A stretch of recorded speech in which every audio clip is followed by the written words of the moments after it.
Ambati Silks, Kanchivaram Saree Store, now in Vijayawada. Exclusive Pattu Sarees, Salwas and Lehengas. నమస్తే కళ్యాణ్ గారు. నమస్తే జయ గారు. కళ్యాణ్ గారు, రామకృష్ణ అని మనకు ఒక పెద్ద ఆయన మెయిల్ చేశారండి. ఆయన వయసును కూడా మెన్షన్ చేశారు కాబట్టి నేను పెద్ద ఆయన అని చెప్తున్నాను. పెద్ద ఆయన చేయటం చాలా చాలా బాధ అనిపించిందండి నాకైతే. ఇమీడియట్గా మీతో మాట్లాడించాలి అనిపించింది. తప్పకుండా జయ గారు, ఒక్కసారి కాల్ చేసేస్తానండి. తప్పకుండా. ఏంటి వృద్ధాప్యంలో అంత సమస్య? చాలా అంటే తీవ్రంగా ఉంది సమస్య కూడా.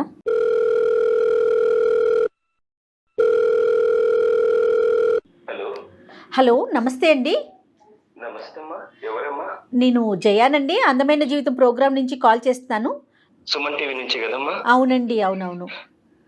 చెప్పండి అమ్మా.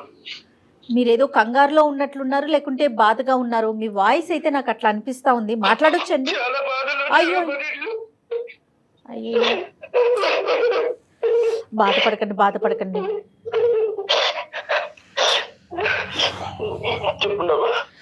బాధపడకండి, కొంచెం స్థిమితంగా కూర్చోండి. నాతో పాటు డాక్టర్ కళ్యాణ్ చక్రవర్తి గారు ఉన్నారు. ఒక్కసారి మాట్లాడండి అండి, ఒక్క నిమిషం. మనసే బాధ అనిపించేస్తాం. రామకృష్ణ గారు. రామకృష్ణ గారు నమస్తే అండి. నమస్తే సార్. కొద్ది గుండె నిబ్బరపరుచుకొని కొద్దిగా చెప్పాలి మాకు. ఆవిడ క్యాన్సర్ అండి. అయ్యో, 4వ స్టేజ్లో ఉంది సార్. 4th stage. అయ్యో, మా అబ్బాయి ఎంత పిలిచినా రావట్లేదండి. మీ అబ్బాయి ఎక్కడున్నాడండి? అమెరికాలో ఉన్నాడు. అమెరికాలో ఉన్నాడు సార్. ప్రెసెంట్ ఇప్పుడు ముంబైలో ఉన్నాడు సార్. ముంబైలో ఉన్నాడు. అవును సార్. ఎందుకంటే అంత కఠినంగా ఉన్నాడు అబ్బాయి? అంటే తల్లి 4వ స్టేజ్ క్యాన్సర్ లో ఉన్నా కూడా చూడటానికి రాకపోయినంత తప్పు మీరేం చేశారు? ఏం లేదండి, వాడు చిన్న పురిట్లో ఉన్నప్పుడే వాళ్ళ అమ్మ చనిపోయింది సార్. పురిట్లో ఉన్నప్పుడు వాళ్ళ అమ్మగారు చనిపోయారు. వాళ్ళ అమ్మగారు చనిపోయారు. మేము దత్తగా తీసుకున్నాం సార్ వాడిని. వాళ్ళ నాన్న 40 రోజులు కాకముందే ఇంకొక పెళ్లి చేసుకున్నాడు సార్. వాళ్ళ నాన్న వీడిని సరిగ్గా చూసుకోకపోతే మా ఆవిడ చూసి వాడిని ఏమండి మనం దత్తగా తీసుకుందామండి, మన దగ్గర పిల్లలు లేరు కదా, మన ఇల్లు మన సంసారంలో వాడు ఒకడు ఉంటాడండి, వాడిని మన పిల్లల్లా చూసుకుందామండి అంటే నేను వాడిని దత్తగా తీసుకున్నాను సార్. నాది సెంట్రల్ గవర్నమెంట్ ఉద్యోగం సార్ నాది. అయితే వాడికి బాగా చదివించుకున్నాం సార్ వాడిని. అంత చదివించుకున్న తర్వాత వాడికి ఇంటర్మీడియట్ ఆ లెవెల్లో ఎవరు చెప్పారు సార్, మా బంధువులు, నువ్వు వెళ్ళి పుట్టిన బిడ్డోడు కాదురా, నేను దత్తగా తీసుకున్నానని చెప్పారు సార్. అప్పటి నుంచి వాడు మమ్మల్ని దూరం దూరం దూరం ఉంటున్నాడు సార్. రామకృష్ణ గారు, తర్వాత మీకు ఎవరైనా సంతానం కలిగారండి? మేడం ఒక పాప పుట్టింది మేడం, అనిత మేడం. అనిత? ఆమె వాళ్ళ హస్బెండ్ సాఫ్ట్వేర్ ఇంజనీర్ ఉండే మేడం. యాక్సిడెంట్ లో చనిపోతే ఆమె ఇంట్లోనే ఉంది మేడం. ఇప్పుడు ఆమెకి 2 పిల్లలు. అయ్యో. ఆమె ఇక్కడే ఉంది. మాకు ఆర్థికంగా లోటు అయితే ఏం లేదు మేడం. వాడు ఇంటికి రావాలి, వాళ్ళ అమ్మ ఒక్కసారి నెక్స్ట్ కన్నాను చూసి చనిపోతానంటుంది మేడం. 4వ స్టేజ్ మేడం, క్యాన్సర్. అయ్యో. బాబు 15 సంవత్సరాల వరకు మీరు చెప్పలేదు మీరు దత్తత తీసుకున్నారు బాబుని అనేది? లేదు సార్, వాడు ఇంటర్మీడియట్ వరకు నేను ఏమీ చెప్పలేదు సార్. ఎవడో చెప్పాడు సార్ బయట వాడు. వాడికి ఎంత ప్రేమగా చూసుకున్నామంటే మేము అంత ప్రేమగా చూసుకున్నాం సార్. వాడికి టైఫాయిడ్ జ్వరం వస్తే అక్కడ ఎక్కడో బీహార్ లో ఒక తావే మందిరం ఉంటే ఆ తావే మందిరం కూడా వెళ్ళి మా ఆవిడ ముక్కుకుంది సార్. అక్కడ వెంకటేశ్వర స్వామి ముక్కుకొని నడిచి ఆ పై దాకా వెళ్ళి ముక్కు తీర్చుకుని వచ్చింది సార్. ఇంత చేసిన వాడు అసలు వాళ్ళ అమ్మ అంత ఇంత కూడా కటికరం లేదు సార్ వాడికి. వాస్తవానికి ఏంటంటే అనితని ఎంత బాగా చూసుకున్నారో బహుశా అదే స్థాయిలో దత్తత తీసుకున్నటువంటి అబ్బాయి అదే స్థాయిలో చూసుకున్నాను సార్. అదే కదా సార్ నా బాధ. అంత బాగా చూసుకున్న కొడుకు ఈ రోజు నువ్వు నాన్న కాదు, నువ్వు మా అమ్మ కాదు అని చెప్తే ఎంత బాధ ఉంటుంది సార్ మాకు. అంటే ఈ రోజు అన్నాడా సార్? ఇంటర్మీడియట్ తెలిసినప్పటి నుంచి అలాగే ప్రవర్తిస్తున్నాడా సార్? ఇంటర్మీడియట్ అప్పుడు వేరే చోట చదువుకుంటాం నాన్న, వేరే చోట చదువుకుంటా అంటే అక్కడ పంపించాను సార్ నేను. అక్కడ నుంచి అలా మెల్లిగా మాకు దూరం అవుతే వస్తున్నాడు వాడు. అంటే అప్పుడు ఎవరో ఏదో చెప్పారు సార్ వాడికి. అప్పటి నుంచి మమ్మల్ని ఇగ్నోర్ చేస్తున్నాడు సార్. తెలిసి తెలియనట్టుగా పట్టించుకోవడం లేదు. అంటే ఇంకా దూరంగా చదువుకుంటాను చదువుకుంటా వాడు ఇంకా మా దగ్గర ఉంటాడు కదా అని మా చెల్లెలు కూతురికి ఇచ్చి పెళ్లి చేయాలని నేను నిర్ణయించుకున్నాను సార్. మా చెల్లెలు కూడా సరే అన్నయ్య అనేది. ఎవరు పుట్టిన అబ్బాయి అయినా కూడా మా చెల్లెలు కూడా యాక్సెప్ట్ చేసింది సార్. చేసుకుంటాను అన్నయ్య వాడిని అని చెప్పింది. సరే చేసుకున్నంతలో వాడు అక్కడ అమెరికాలోనే ఒక అమ్మాయిని చూసి ప్రేమించాడు. ప్రేమించి వాడు ఏం చేశాడు సార్, మమ్మల్ని అసలు ఇన్వైట్ కూడా చేయలేదు, మమ్మల్ని పిలవలేదు. నేను కాల్ చేస్తే లేదా నానా మీరు ఎవరు రావద్దండి, అసలు ఎవరికి ఇన్ఫార్మ్ చేయొద్దండి, మన బంధువులకి ఎవరు చెప్పకండి, నేను ఇక్కడ పెళ్లి చేసుకుంటున్నాను, మీరు రావాల్సిన అవసరం లేదు, అమ్మ రావాల్సిన అవసరం లేదని చెప్పాడండి. తెలుగు అమ్మాయేనండి, అమెరికా అమ్మాయా? తెలుగు అమ్మాయి అండి. ప్రేమించి పెళ్లి చేసుకున్నాడు, వాళ్ళ వరకు అయితే హ్యాపీగానే ఉన్నారు.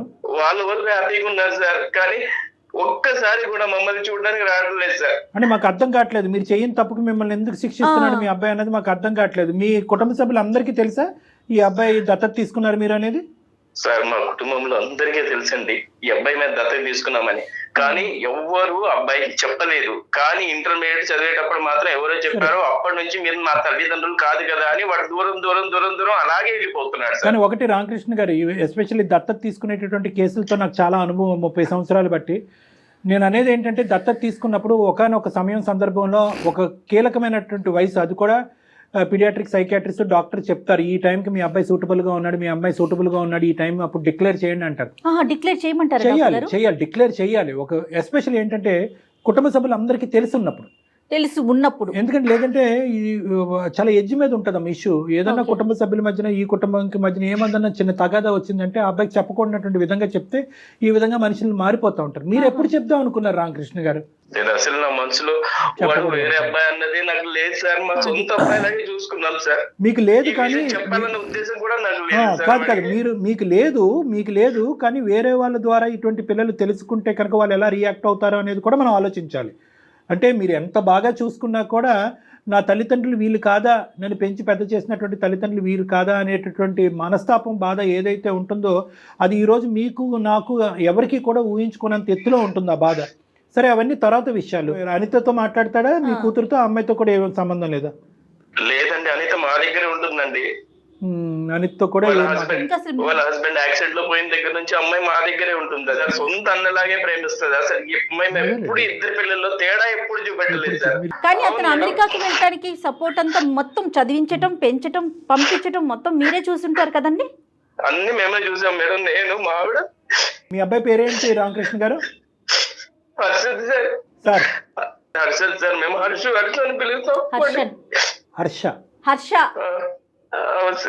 సార్, ఇప్పుడు హర్ష మనసులో ఈ విధమైనటువంటి ఒక అభిప్రాయం ఉంది, మిమ్మల్ని చూడకూడదు, మీ కుటుంబాన్ని కాదు అనుకుంటున్నాడు, పెంచినటువంటి తల్లిదండ్రులను వద్దనుకుంటున్నాడు అనేది ఇప్పుడు మీ భార్య గారు 4వ స్టేజ్ క్యాన్సర్లో ఉన్న తర్వాత తెలిసిందా?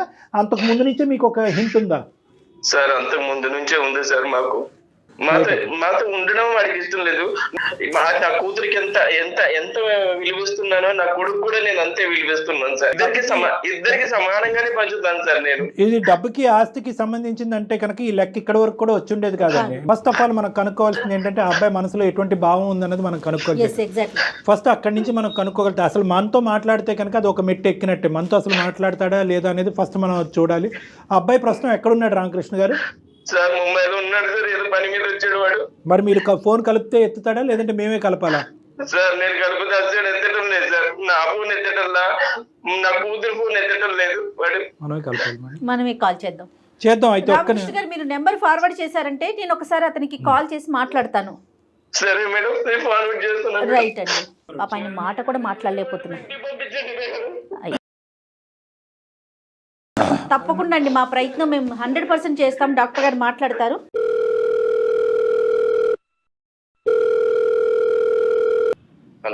హలో, నమస్తే అండి హర్షిత్ గారు. నా పేరు జయ అండి. నేను సుమన్ టీవీ అందమైన జీవితం ప్రోగ్రామ్ నుంచి మాట్లాడుతున్నాను. నాతో పాటు డాక్టర్ కళ్యాణ్ చక్రవర్తి గారు ఉన్నారు. ఒక 5 minutes మీతో మాట్లాడొచ్చా?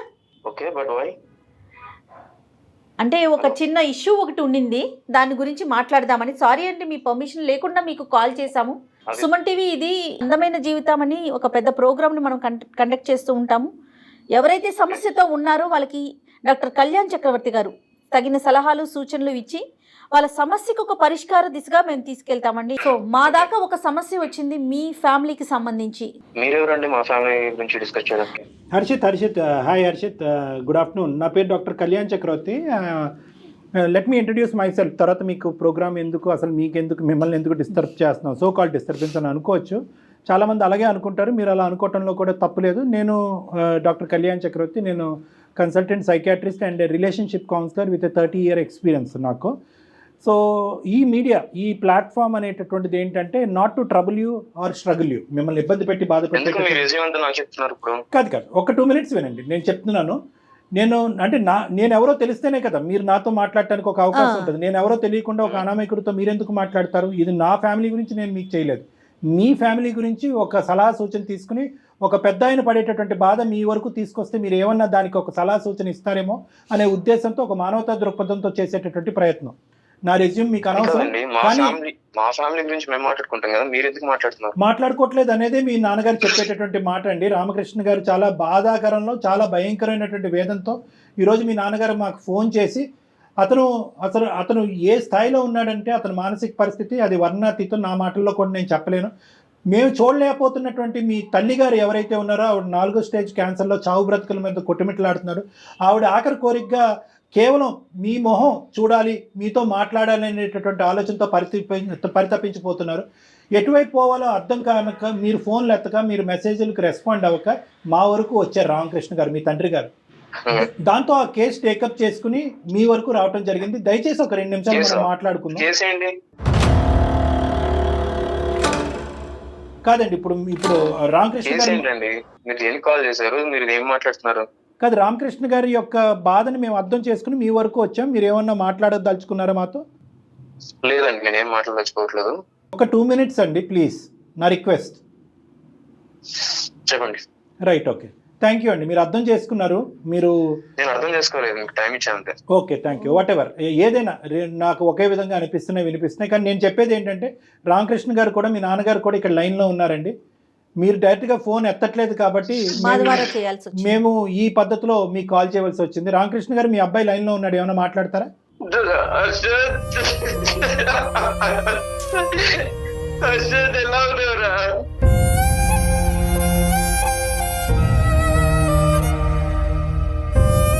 నేను బాగానే ఉన్నాను కానీ మీరు ఎందుకు ఇలా ఏడుస్తున్నారు ఇప్పుడు? రే, మీ అమ్మ 4వ స్టేజ్లో ఉందిరా క్యాన్సర్. నిన్ను ఎప్పటి నుంచి నేను కాలు ట్రై చేస్తున్నాను, నాకు ఆగదురా.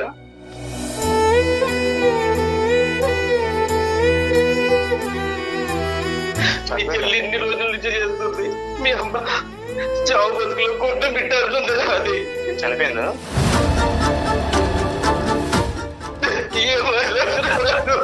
ఒక్కసారి వచ్చి చూడరా, ఒక్కసారి వచ్చి చూడరా. అమెరికా వెళ్ళిన దగ్గర నుంచి నువ్వు ఎందుకు రాదా తయారయ్యా? నేనేం చేయడం, మీరు నన్ను అర్థం చేసుకోవడంలో తప్పు పడ్డారు అంతే. ఏం తప్పు చేశాను రా చెప్పు. ఎందుకు ఇవన్నీ ఈ సోలంతా నాకు ఎందుకు చెప్తున్నా ఇప్పుడు? అదే ఒక్కసారి వచ్చి మీ అమ్మని చూసేళ్ళురా, మీ అమ్మ పరిస్థితి ఎలా ఉందో చూసేళ్ళురా. లేదు, ఇప్పుడు మీరు నాకు ఇంత ఫోన్ చేసి కాల్ మాట్లాడి మాత్రం అన్ని జరిగిపోవు, ఓకేనా? ఒక్కసారిగా నీ కాళ్ళు పట్టుకుంటారా, కాళ్ళు పట్టుకుంటారా, నీ కాళ్ళు పట్టుకుంటారా? ఒక్కసారి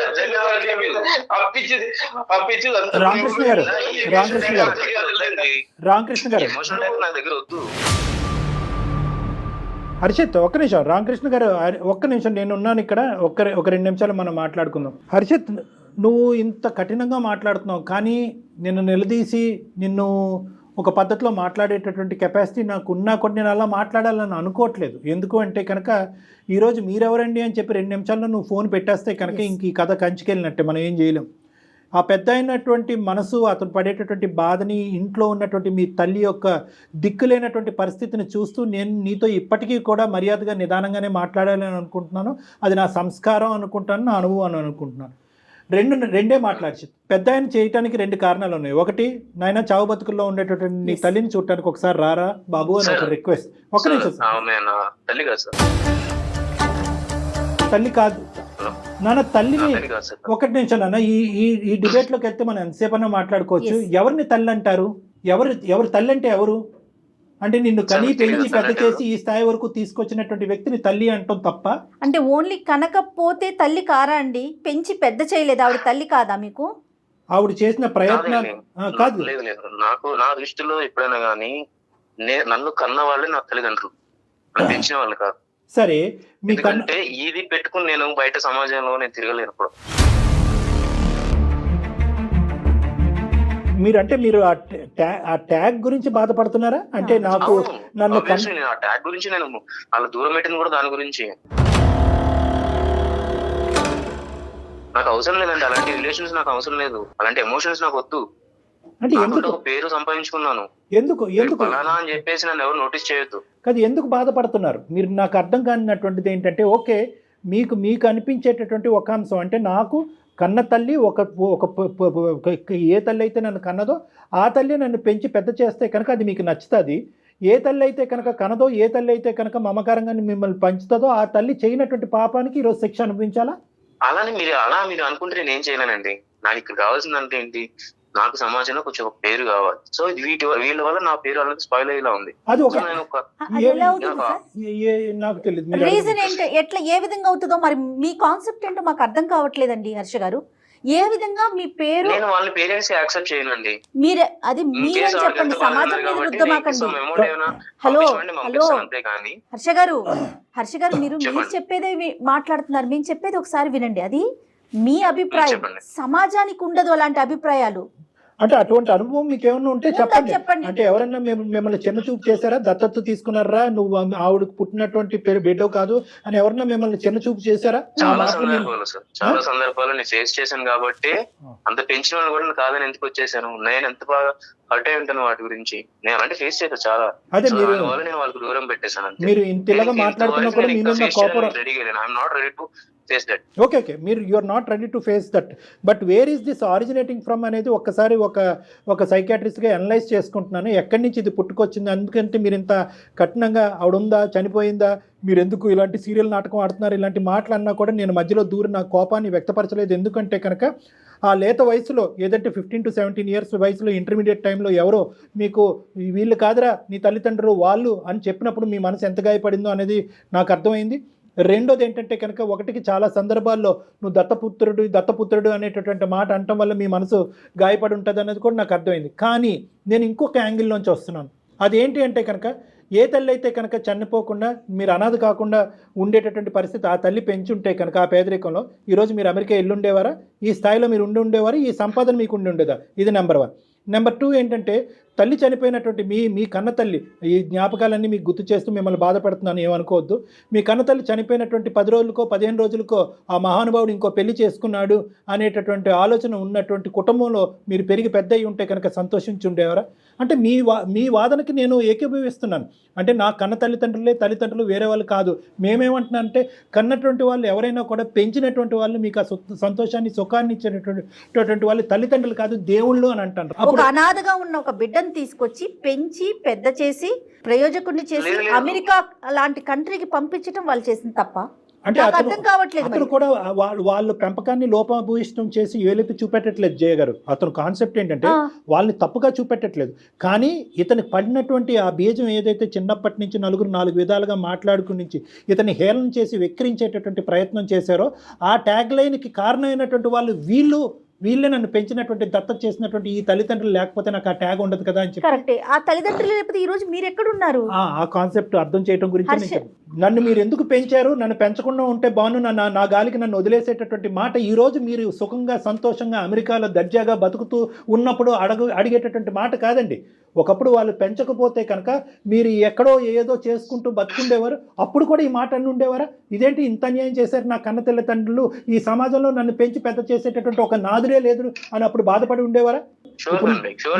ఈ రోజు మీరు కంఫర్ట్ జోన్ లోకి వచ్చాక మీరు అంటున్నారు నన్ను ఎందుకు పెంచారు. అది నా తెలివి వల్ల వెళ్ళానండి, నా తెలివి వల్ల, నా చదువు వల్ల నేను అలా వెళ్ళాను అంతే. అమెరికాలో వెళ్ళిపోతారా అండి? కాదండి, ఫైన్.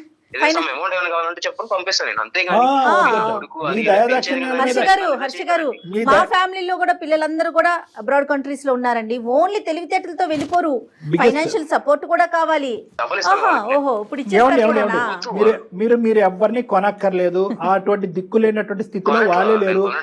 వినండి హర్ష గారు, 2 నిమిషాలు. మీరు మాట్లాడేది అంతా కూడా చాలా 5th గేర్ లో మాట్లాడారు. మీరు 5th గేర్ లో మాట్లాడితే నేను 10th గేర్ లో మాట్లాడగలను, కానీ అది నా సంస్కారం కాదు. ఎందుకంటే ఈరోజు మీరు ఫోన్ పెట్టేస్తే కనుక ఆ మహానుభావుడికి ఇంకా కొడుకు అనేటటువంటి దిక్కు లేకుండా అతను ఇంకో దేనగాథలోకి వెళ్ళిపోతాడు. కాబట్టి అతను పాయింట్ ఆఫ్ వ్యూలోంచి నేను చాలా ఇదిగా మాట్లాడుతున్నాను. ఏమండి, మీకు తెలుసు మీకు తెలుసు ఎందుకు ఈ మాటలన్నీ. మీ ఓన్లీ మీ తెలివితేటల వల్లే వెళ్ళిపోయారు అక్కడికి. సోకాల్డ్ అమ్మ నాన్న, మీరు అమ్మ నాన్న అని పిలటానికి కూడా ఇష్టపడట్లేదు.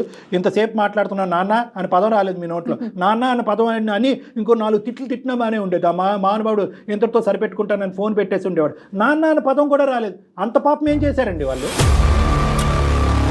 మిమ్మల్ని పెంచటమే తప్ప అంత పాపం ఏం చేశారండి? ఈరోజు ఆవిడ క్యాన్సర్తో చచ్చిపోతుంది. హర్ష గారు, ఆవిడ క్యాన్సర్తో చనిపోతుంది. ఏమైంది మానవత్వం? సార్ ఒక్కసారి మా ఆవిడతో మాట్లాడిస్తాను సార్ మా బాబుని. ఈ బహుశా కొడుకు ఎక్కడో ఉన్నాడు, ఏదో చేసుకుంటున్నాడని ఫోన్ ఎత్తట్లేదని అనుకునేటటువంటి తత్వం వేరో, ఫోన్ ఎత్తిన తర్వాత ఇప్పుడు ఇక్కడ ఎవరు చనిపోయారని చెప్పి ఏడుస్తున్నాం అనే మాట ఇంకా భయంకరంగా ఉంటుంది. దయచేసి ఆవిడకి ఈ మాటలు వినిపించకూడదు. మనం ముగ్గురం మాట్లాడుకుందాం. హర్ష ఒక్క నిమిషం. హర్ష చెప్పండి ప్లీజ్ నాన్న, ప్లీజ్. మరీ ఎంత కఠోరంగా మాట్లాడితే నేను ఏమీ మాట్లాడలేను. కఠోరంగా నేను మాట్లాడలేదు. ఖచ్చితంగా కఠోరమే నాన్న. ఇది కఠినత్వం. కొన్ని వేలాది లక్షలాది మంది ఈ ప్రోగ్రామ్ చూసేటటువంటి వాళ్ళు, డాక్టర్ గారు మీరు అంత మర్యాద ఇచ్చి అంత నెమ్మదిగా అతనితో ఎందుకు మాట్లాడుతున్నారు అని అనేటటువంటి వాళ్ళు. అదే ఎందుకు నేను ఎటు పోదు కదా. కాకపోతే నా ఇంటెన్షన్ అది కాదు. నాకు వాళ్ళు వద్దు, అది నాకు మెయిన్ ప్రాబ్లం. నాకు వద్దు కాదండి, ఎవరో ఏదో చేసిన దానికి. సార్ కొద్దిసేపు నేను మాట్లాడాలి. మాట్లాడాలంటే ఆయన సైలెంట్ గా ఉంటానండి. రామకృష్ణ గారు అతను ఏదో చెప్తారంటే వినండి. చెప్పండి హర్ష. నా మెయిన్ పాయింట్ ఏంటంటే నాకు వాళ్ళు వద్దు సార్. మీరు స్టార్టింగ్ నుంచి 10 నిమిషాలు కాదు, ఎంత స్టార్టింగ్ ఎంత ఒక 2 minutes అడిగారు కదా, మీరు 15 minutes టైం ఇచ్చినా కూడా నేను ఏదో చెప్తాను లాస్ట్ ఒకటి. నాకు తన అవసరం లేదు, వాళ్ళ అవసరం లేదు నాకు. తన మనసుకి పడిన గాయం కోసం వీళ్ళని ఇబ్బంది పెట్టడం కష్టం కాదు కదా. ఎంత గాయపడి ఇంత గాయపడదు మేడం. హర్ష గారు మీరు చెప్పింది అయ్యిందా? మళ్ళీ నేను టైం ఇవ్వలేదు అంటారు. నేను మాట్లాడచ్చా? చెప్పండి. మీ తల్లిదండ్రులు ఇప్పటి వరకు 25-26 years వచ్చేంత వరకు మిమ్మల్ని ఎలా పెంచేవారు అనేది ఒక్కసారి మీ మాటల్లో మీరు చెప్పండి. ఏదైనా లోటు చేశారా? ఇవ్వకూడదు ఏదైనా ఇచ్చారా? ఇవ్వాల్సింది ఏదైనా ఇవ్వకుండా ఉన్నారా? ప్రేమ ఆప్యాయత అనేటటువంటిది పెంచుకున్నటువంటి అనితతో సరి సమానంగా కానీ, లేదంటే దానికి మించైనా కూడా మిమ్మల్ని బాగా చూసుకున్నారా? ఎక్కడైనా లోటు జరిగిందా? ఒక్క మాటలో చెప్పండి. లేదు, నాకు ఎక్కడ తేడా చూపించలేదు. నాకు అన్ని కరెక్ట్ గానే 100% కాదు కదా. 100% కాదు కదా. 200% వచ్చినాయి కదా. మీకు 200% వచ్చినాయి కదా. ఆ 200% వెనక్కి ఇచ్చేసేయండి. సరే అండి, ఇవ్వండి. ఇప్పుడు అదే అడుక్కుంటున్నాడు ఆ పెద్దాయన. మాకు కావాల్సిన ఈ వృద్ధాప్యంలో ఉండే చావు బ్రతుకుల్లో ఉండేటటువంటి మమ్మల్ని ఇద్దరిని ఆ ప్రేమ ఆప్యాయత ఇవ్వండి. మీరు ఇచ్చేటటువంటి డబ్బులు అక్కర్లేదు. ఇవ్వలేను. ఇప్పుడు నాకు వద్దనే కదా మీరు పాయింట్ మర్చిపోతున్నారండి. వాళ్ళు వద్దని చెప్తున్నారు. మళ్ళీ ఏం సార్ ఆయన మధ్యలో ఆయన వాయిస్ వినడానికి నాకు చిరాకుగా ఉంది ఇప్పుడు. ఇరిటేటింగ్ గా ఉంది అంతా. ఎక్కడ వినలేదు, చూడలేదు మేడం. ఇది చూడడం కూడా ఇలాంటి సమస్యను ఎక్కడ వినలేము. ఇది సమస్య కాదు మేడం. ఇది వన్ సైడెడ్ సమస్య. పోనీ మా నాన్న ఆ వయసులో ఇలా చేశాడు, మా అమ్మ ఇలా చేసింది కాబట్టి నేను ఇంత కఠోరంగా మారిపోయాను. నా కోడల్ని, నా భార్యని ఇలా నాన్న మాటలు అన్నారు కాబట్టి నా భార్యని తీసుకుని నేను అమెరికా వచ్చి చూపించారు. ఇది కంప్లీట్ గా వన్ సైడెడ్. వీళ్ళు ఏం పాపం చేశారు? ఎలా హర్ష? ఈ ప్రాబ్లం కి మేము సొల్యూషన్ చెప్పలేము. I'm sorry. మీరే చెప్పగలరు ఈ ప్రాబ్లం కి. వాళ్ళ వల్ల పడిన ఇబ్బందులు ఏంటి లేవంటున్నాడు కదా మేడం. 100 కాదు 200% ఇబ్బంది లేదు. ఇది జస్ట్ ఈస్ ఫిక్సేషన్. అతని యొక్క ఫిక్సేషన్, అతని యొక్క కాన్సెప్ట్. ఏంటా కాన్సెప్ట్ అంటే కనుక, పెంచినటువంటి తల్లిదండ్రులు పెంచి ఈ లెవెల్ వరకు వచ్చాను, పెంచబడ్డటువంటి తల్లిదండ్రులకి ఒక కొడుకుగా అతను సమాజానికి చూపెట్టదలుచుకోలేదు. అతను కనేటటువంటి పిల్లలకి పలానా వాళ్ళు నేను దిక్కులేనప్పుడు వదిలేస్తే కనుక పలానా వాళ్ళు నాయనమ్మ తాతయ్య నేను పెంచారా అని పిల్లలకు చూపెట్టాలనుకోవట్లేదు. భార్యకి వీళ్ళు నన్ను పెంచినటువంటి అత్తామామ అన్నట్టుగా చూపెట్టుకోవట్లేదు. సో ఈ పెంచినటువంటి అనేటటువంటి ట్యాగ్ అతనికి నచ్చకపోవటం అనేది అతని బ్రెయిన్ లో పడినటువంటి ఒక ఫిక్సేషన్. అంతే కదా హర్ష? అంతే అండి, మీరు బాగా అర్థం చేస్తున్నారు. ఇంతే అర్థంగా కాళ్ళు పట్టుకుంటారు. ఏమి రాదు నాన్న. ఎవరి కాళ్ళు ఎవరు పట్టుకున్నంత మాత్రం ఏమీ రాదు. కొంచెం పంపించేది సార్, మా వాడిని వచ్చి కాళ్ళు పట్టుకుంటాను. పోనీ రండి, ఆ విధంగా కాలు పట్టుకోండి ఒకసారి. ఆ తని తిరుగుతుంది ఆ మహాతల్లికి. పోనీ వచ్చి కాలు పట్టుకుని మీరు నా తల్లిదండ్రులు కాదనే మాట చెప్పడానికి గురించేనే ఇక్కడికి రండి. హర్ష గారు మాట్లాడుతున్నారండి మీరు. ఇంతగా ఒక పెద్ద ఆయన ఇన్నిసార్లు ఈ విధంగా మాట్లాడుతున్నా కూడా మీకు కనికరం అనిపించట్లేదండి? కనీసం వచ్చి ఒక్కసారి కనిపించి వెళ్ళిపోండి. ప్రేమ లేకపోయింది. నేను ఏం చెప్పాను, ఏం మాట్లాడాను అనేటటువంటిది నీకు నచ్చచ్చు నచ్చకపోవచ్చు. నెంబర్ 1 చెప్పా పెట్టకుండా నీకు ఫోన్ చేయటం, దానివల్ల మా మీద ఎంత కోపం ఉందో మాకు తెలియదు. కానీ ఇవన్నీ తీసి పక్కన పెట్టు. చిన్నప్పుడు మాట్లాడినటువంటి మాటలన్నీ తీసి పక్కన పెట్టు. 1కి 100 సార్లు నీ నోటు వెంట నువ్వే అన్నావు 210% నా తల్లిదండ్రులు నన్ను ప్రేమించారని చెప్పి. ఏ మచ్చ లేనటువంటి ఈ పెంపకాన్ని ఎందుకు ఇలా శిక్షిస్తున్నావు? ఒక్క 2 నిమిషాలు ఆలోచించు. బతిమాలుకుంటున్నాను, వేడుకుంటున్నాను, అడుక్కుంటున్నాను. రామకృష్ణ గారు మీ అబ్బాయితో ఏమైనా చెప్పాలి అనుకుంటున్నారా? సార్ చాలా ఉంది సార్ చెప్పడానికి. మీ అమ్మ చేసిన తప్పేమన్నా ఉందారా? నేను ఏమన్నా తప్పు చేస్తే నన్ను శిక్షించరా? ఒక్కసారి రాదు నాన్న. ఒక్కసారి హర్ష, ఒక్కసారి హర్ష, సార్ చెప్పండి సార్, ఇప్పుడు ఏం చేయమన్నా చెప్పండి. నేను ఏం చేయటం కాదు నాన్న, ఏం చేయాలో నీకు తెలుసు. మేం చెప్పేవాళ్ళం ఎవరు నీకు నీకే తెలుసు. తెలుసు. నీది మరీ అంత కఠోరమైనటువంటి మనసు కాదు. నువ్వు ఎందుకు అలా మారిపోయావో మాకు అర్థం కావట్లేదు. ఒక్కసారి 4 మెట్లు దిగి మీ నాన్నగారు వేడుకునేటటువంటిది ఏంటి అన్నది ఒక్కసారి కళ్ళు మూసుకుని ఆలోచించండి, అన్ని క్లియర్ అవుతాయి. సార్ ఇప్పుడు నేను అక్కడ రమ్మంటారు. ఇది డబ్బుల గురించి కాదు, ఇది డబ్బుల గురించి కాదు, ఆస్తుల గురించి కాదు. కళ్ళారా చూడాలనుకుంటున్నారా నేను? సార్ అక్కడికి వచ్చిన తర్వాత నాకు వాళ్ళ రిలేషన్స్ ఎవరైతే ఉన్నారో వాళ్ళందరూ వచ్చి నన్ను పాయింట్అవుట్ చేసి మాట్లాడతారు, నాకు నచ్చదు. ఇంకొకటి ఏంటంటే చిల్లి బస్తలేడు, చిల్లి పిల్లలు ఇలా అని చెప్పేసి ఈ రిలేషన్స్, ఈ ఎమోషన్స్ అన్ని తీసుకొచ్చి నన్ను ఎత్తులు పెట్టద్దు అని చెప్పండి సార్. నేను వచ్చి కామ్గా చూసి ఓకే ఆవిడ హెల్త్ బాగాలేదన్నారు, ఓకే నేను వచ్చి చూసి వెళ్ళిపోతాను అంతే. ఇది కూడా నేను రాకూడదనే డిసైడ్ అయింది. కాకపోతే వీళ్ళు నా ఫ్యామిలీ అని మీరు అంటున్నారు. సరే బయట మనుషులు మీరింతలా నా గురించి ఆలోచించి మా ఫ్యామిలీ గురించి ఆలోచించి చెప్తున్నారు కాబట్టి నేను ఏదో వచ్చి చూసి వెళ్ళిపోవడం మీకోసం పర్టికులర్ గా sir. Okay, thank you Harsha గారు. సరే నా ఇంకొక గురించి చిన్న హెల్ప్ చేయండి హర్ష గారు. థ్యాంక్ యూ సో మచ్ అండి మా మాట మన్నించినందుకు. అయితే మీరు వచ్చేటప్పుడు ఒక్కసారి ఫోన్ చేశారంటే ముందు మనం డాక్టర్ కళ్యాణ్ గారి దగ్గర ఒక్కసారి కూర్చుందాం. ఒక 10 నిమిషాలు మాట్లాడాక అందరం కలిసి అమ్మని చూడటానికి వెళ్దాం ప్లీజ్. ఆ అవకాశం మాత్రం మాకు ఇవ్వండి. సరే అండి. సరే, super very good. Thank you Harsha, thank you so much. మా విన్నపాన్ని, మా బాధను మన్నించినందుకు. మీ తల్లిదండ్రుల గురించి నేను ఇలా అడుక్కోవటం అనేది నాకు విడ్డూరంగా అనిపించింది. కానీ అయినా కూడా పర్వాలేదు కళ్యాణ్ గారు. మాకు అందరికీ నచ్చినటువంటి ఫలితం బహుశా ఫ్యూచర్లో మీకు ఎంతో మమ్మల్ని మీరే ఎంతో ఆశీర్వదిస్తారేమో. అరే ఇంత మంచి కార్యక్రమం అని చెప్పి, ఇంత మంచి వేదిక అని చెప్పి. ఇది ఎందుకంటే ఒక కుటుంబానికి మించినటువంటిది ఏదీ లేదు. ఆ కుటుంబాన్ని కలిపినటువంటి పుణ్యం మాకుంటుంది. మీరు చేసేటటువంటి స్టెప్ ఏదైతే ఈరోజు తీసుకుంటున్నారో దాన్ని అందరూ హర్షిస్తారండి. Everybody is going to be happy about this. చాలా థ్యాంక్ యూ అండి, చాలా థ్యాంక్ యూ అండి. అతను వస్తాడు, అంత మంచిగా జరగబోతుంది. ధైర్యంగా హ్యాపీగా ఉండండి. ముందుగా మీ భార్య గారికి జరిగినటువంటి సంభాషణ కూడా ఆవిడకు ఒకసారి తెలియపరిచి గుండె ధైర్యం చేయండి. థ్యాంక్ యూ అండి, చాలా థ్యాంక్స్ అండి. థ్యాంక్ యూ రామకృష్ణ గారు. రుణపడి ఉంటాను. థ్యాంక్ యూ రామకృష్ణ గారు, హర్ష గారు, thank you so much. Thanks sir. Kalyan గారు, మీ ఒపీనియన్ తీసుకోకుండానే నేను మిమ్మల్ని కలవమని చెప్పాను. రీజన్ ఏంటంటే వన్స్ ఒక్కసారి మీ దగ్గరికి వచ్చి కూర్చొని మీతో ఒక్క 10 నిమిషాలు మాట్లాడితే తన మనసు మారుతుందన్న నా అభిప్రాయం. అంతేనండి. ఫోన్ కన్నా కూడా డైరెక్ట్గా అనేసరికి మనసులో బాధ కానీ ఏదైనా కూడా మీరు బయటకు తీసేయగలుగుతారని ఒక అభిప్రాయం అండి. తను వచ్చేటప్పుడు మీకు నేను కాల్ చేస్తాను. దాన్ని ఒక్కసారి కూర్చుందరు. తప్పకుండా చేయగలరు. రైట్ అండి. Thank you. నమస్తే.